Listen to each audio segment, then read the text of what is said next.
After making my Series 8 Missy video, I was really craving some more 12th Doctor goodness, so I decided to rewatch World Enough in Time and The Doctor Falls. Back when I saw this two-parter in 2017, I thought it was the best Doctor Who story in quite a while. Now, after a rewatch, I think I can safely say that the two of them are my favourite episodes of all time, and I'd like to dive into why.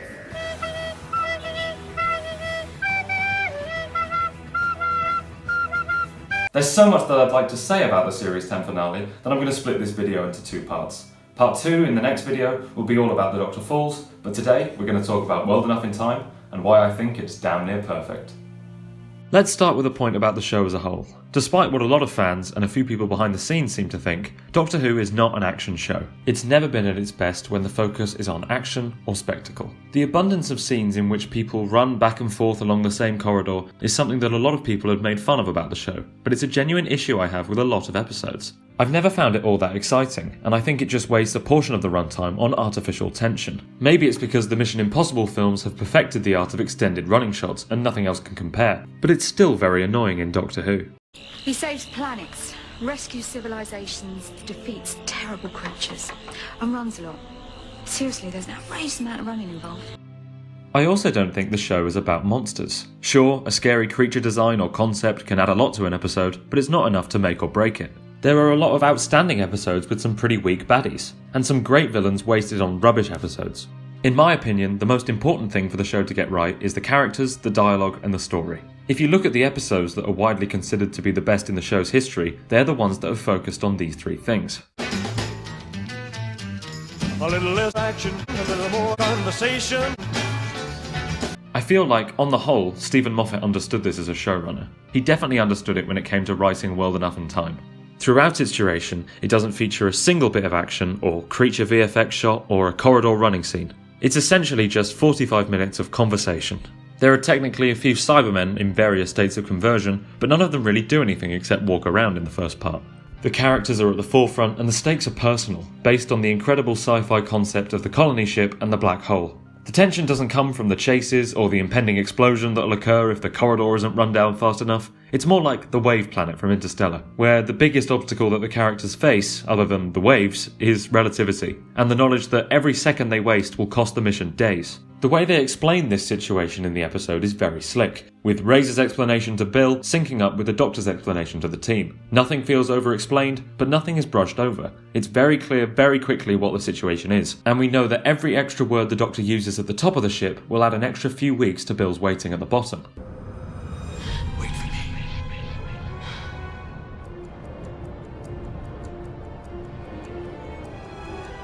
How much longer, Doctor? How many more years? I guess it would make sense to get my few criticisms out of the way now, so I can spend the rest of the video gushing about the great stuff. For starters, I really don't like the pre-credit scene. I think in America they call this a cold open. I don't know why, it's probably because of the snow. But in this episode, it's this bizarrely shot scene that takes place right at the end of the two-parter, where the Doctor stumbles out the TARDIS, starts regenerating, and shouts about not wanting to. I initially thought I didn't like this bit because it reminded me too much of Twice Upon a Time, but I decided that it's more because it feels completely out of place within the context of the main story. Regeneration bait is a real problem in New Who. They just love flashing us that orange energy to trick us into giving a shit about what we're about to watch. But it's annoying in this case because there's really no reason to trick us. This episode's story is so captivating that we almost immediately forget about this opening scene as soon as it ends. It also robs the episode of a little bit of tension because it lets us know that whatever is thrown at the Doctor in this two-parter, he's not going to regenerate until he gets to a snowy place. Also, it's a small thing, but the regeneration effect looks really bad. I've never seen the energy look less like it's coming out of the Doctor's hands or face. My only other real criticism of the episode is much more minor, and it's about the score. In the moments that need to be majestic, grand or emotional, the music is fantastic. Most of the Series 10 soundtrack is great, and it's a real crime that it'll probably never get a proper release. But, as with a lot of Murray Gold, he falls down when he's scoring the funny stuff. When Missy is doing her Hello. I'm Doctor Who bit in the opening, we're given this cartoony slapstick comedy soundtrack that detracts from how funny Michelle Gomez is actually being. It's like he's trying to convince us we're watching Mr. Bean. That's pretty much the only issues I have with the episode, so I suppose I can get on with talking about the good stuff. I know I said Doctor Who wasn't about the spectacle, but visually this episode is superb. The establishing shot of the colony ship is enough flashy VFX for one episode, and it looks pretty great. But my god, that black hole is the best looking thing in the history of the show. I believe it was done by the guy who used to be on YouTube as John Smith VFX. He made these great concept videos for the show and has now designed the most recent title sequence and the time vortexes. It's a really cool story of a fan getting noticed by the BBC and having a positive impact on the show. As for the rest of the episode, I love how the inside of the colony ship is designed. The contrast between the sleek sci-fi design of the top with the lived-in, run-down look of the bottom is great, and it really lets you know that the lower levels have existed for hundreds of years. There's not a huge amount more to say about the visuals. I guess I appreciate how the shots feel so focused on the characters' facial expressions, because the characters are what's most important about the episode. Speaking of characters, let's move on and talk about them now. One of the biggest surprises I had while watching this episode was how little the Doctor was actually in it. Following in the footsteps of great episodes like Blink, Turn Left, and Love and Monsters, I will defend this episode until the day I die, the Doctor takes a back seat in the story, and centre stage is given to a different character. In this case, Bill is given the majority of the runtime. This helps drive home the idea that she lived about 10 years in the time it took the Doctor to finish a conversation. But if I had to pinpoint one important part of the Doctor's character in this episode, it would be his overconfidence. He drops Missy into one of his regular adventures, putting Bill and Nardole with her, and allows time to be wasted on bantering and bickering. If he'd been there on the mission from the start, he would have been able to identify the dangers properly, before Bill had a gun pointed at her. He displays this overconfidence again in dealing with that situation. Although he is clearly capable of taking out the blue man with the gun, he does his big old "I'm the Doctor" speech and gets Bill killed. It's really all his fault that Bill was even in that situation, and even more his fault that she got shot. I've seen people complain about this as if it's a criticism against the episode, but it was clearly a deliberate choice to have the Doctor make this mistake. It exposes a character flaw that had been developing throughout the 12th Doctor's era. He'd become complacent, and he'd allowed his companions to become reckless. You'd think he would have learned from his mistakes with Clara, but I suppose it's difficult to learn from something you can't really remember. This hubris essentially cost him the lives of Clara, Bill, and Missy, and leads to a pretty tragic ending for this Doctor, but more of that in the next video. Series 10 features Missy at her absolute best. My only real complaint is that she was once again forced into a mystery box unnecessarily. This time Stephen Moffat outdid himself and made it a literal box that she was trapped in for half the series. This aside, the redemption arc is executed perfectly. The writing is fantastic, and Michelle Gomez's performance is one of the best the show has ever seen. She adds a layer of nuance to this character, who occasionally just seemed bananas for the sake of it, and turns her into one of the most complex and subtle Master incarnations we've ever seen. Obviously, the hard-hitting emotional payoff of Missy's redemption is saved for the Doctor Falls, but she's a lot of fun in World and Up in Time. The concept of the Doctor putting her to the test with a little how to be a goodie exercise is genius, because it gives her an in-universe reason to act like the Doctor, which allows for lots of lines poking fun at the show. I am that mysterious adventurer in all of time and space, known only as Doctor Who. And these are my disposables, exposition and comic relief. In a story that becomes very dark very quickly, it's nice to have this playful opening. It's crazy that in an episode with so many things to juggle, they managed to include an extended conversation about whether or not the Doctor's name is Doctor Who. Also, Missy dabs. Absolutely phenomenal stuff. But this opening works for reasons beyond the comedy, because it shows how the Master would handle a typical Doctor Who situation. The story really highlights how similar she is to the Doctor, which is something right at the heart, or hearts, of their relationship, and her journey to the light side. The way the episode cuts to a flashback after Bill is shot is really great. It had the potential to grind the pace to a halt, but it does a nice job bringing us up to speed on what's going on, while concisely and powerfully explaining the relationship between the Master and the Doctor, and why it's so important to him that Missy becomes good. We also get a subtle reminder that Missy used to be a man, with this great line that definitely wasn't ruined 2 episodes later. Yeah. We're the most civilized civilization in the universe. We're billions of years beyond your petty human obsession with gender and its associated stereotypes. If I hear any more language like that from you, young lady, you're in for a jolly good smack bottom. Through this flashback, we also get a couple of moments of the TARDIS team just hanging out together. Scenes like this are very few and far between, but when they do happen, they're some of my favourite things in the show. I know Boomtown is famous for this, but there are some other great examples throughout the show's history.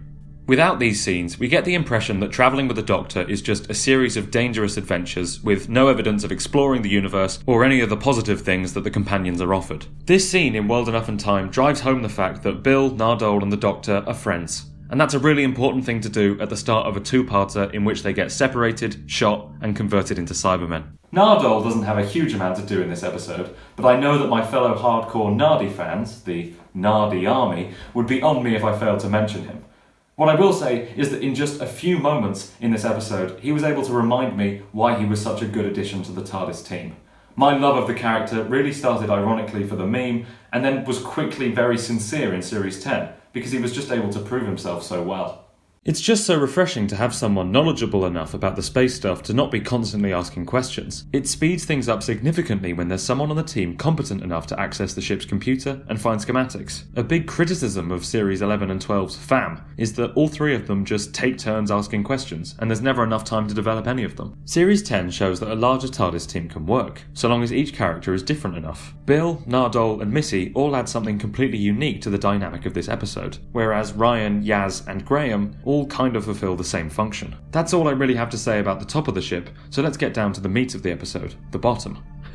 It's a real shame that the title of The Girl Who Waited is already taken, because Bill definitely deserves it in this episode. She's in a really tragic situation, confined to a scary hospital with bad tea, a weirdo, a mean nurse, and a bunch of creepy cloth heads for about a decade. At least Amy Pond lived a relatively normal life. It's a testament to the strength of Bill's character that she remains bubbly and optimistic throughout the whole process. She never loses that fiery spark of personality, which makes it all the more tragic when she becomes a creature whose primary objective is the eradication of that spark. The idea of taking a character who is all about individuality and turning her into a Cyberman is a cruel trick by Stephen Moffat. Pearl Mackie does a great job in this episode. She really sells the idea that time has passed off screen, as the Doctor was upstairs making jokes. We see glimpses of relationships that she's formed with Razor and the One Flew Over the Cuckoo's Nest style big nurse in the years that she's had to spend off screen, waiting for the Doctor.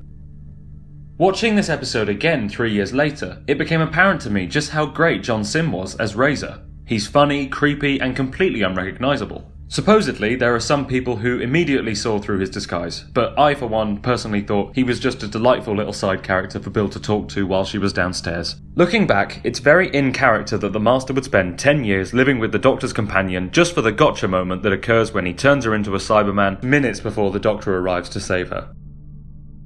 I'm certain that if they hadn't put him in the trailer, no one would have been able to work it out in time, and it would have gone down as being one of the best reveals in the show's history, if not the best. But I'm not here to sit and talk to you about why a Master reveal would have been better if the audience had known less going in. That would be ridiculous. Let's talk about the Cybermen. I genuinely think that they are Doctor Who's best villain. Sorry, Scongo. And in World Enough and Time, they are the best they have ever been. The scene where the partially converted patient is continually pressing the pain button is so chilling. In my opinion, it's the most unsettling and horrifying the show has ever been. The fact that there's just this whole room full of human beings screaming in agony, begging to die, but completely unable to call out is just so dark. That original Mondasian Cyberman design has always been my favourite. They look so much closer to human than the generic stompy robots they've become over the years. Maybe the original design from the 10th Planet came from the budget constraints, but this episode proves that it's still just as effective over 50 years later. The similarity the Cybermen have to humans is the biggest appeal in my opinion. The idea of living in pain, having your personality and emotions stripped from you as you're forced into a metal cage is really haunting. There's a desperation to the way the Mondasian Cybermen speak and move that gives me this real body horror vibe, quite unlike anything else in the series. I'd have loved to have seen this episode for the first time without knowing it was a Cyberman episode. I envy the people who get to watch it without that knowledge. It works as a chilling story on its own, but it's also a fantastic origin in the vein of Genesis of the Daleks. And I think, in a way, it's better than Genesis of the Daleks because the focus is on the creatures themselves rather than the creator. Both stories are iconic, and I'm glad the Master has a line in this episode which compares the two. I'd call it a genesis. You've met the eggs? Specifically, the genesis of the Cybermen. I know people say, oh, this line doesn't make any sense, it doesn't mean anything to the Doctor in-universe, it's just for the fans. And this is a valid point, but there's a rebuttal I'm not sure they've considered. It's really cool. I don't care. Shut up. The situation at the end of the episode is the very definition of a good cliffhanger. Missy's redemption is at risk as she comes into contact with her evil former self. The Cybermen are about to be capable of mass destruction, and Bill Potts is one of them. I'm not sure the stakes could possibly be any higher for the Doctor going into the next episode. The most excited I've ever been while watching Doctor Who was when Razor started talking to Missy, slowly dropping hints about who he was. When the penny started to drop for me, I had the biggest grin on my face. It plays out alongside the almost equally well done reveal of Mondas and the Cybermen, but that, along with John Simm's return, was unfortunately something that the trailer had included to try and boost the ratings. Luckily, I'm clearly too stupid to spot John Simm in a mask, so the latter wasn't ruined for me. If you remove the episode from all of its promotional material, the moment is done perfectly. Unlike a lot of other twists that seem to come completely out of the blue, this one feels earned. The signs are all there from the start, but if you're not looking for them, you just won't see them. Even if you know the twist going in, it's so tense, it's so thrilling, and it made me incredibly excited for the second half of the episode.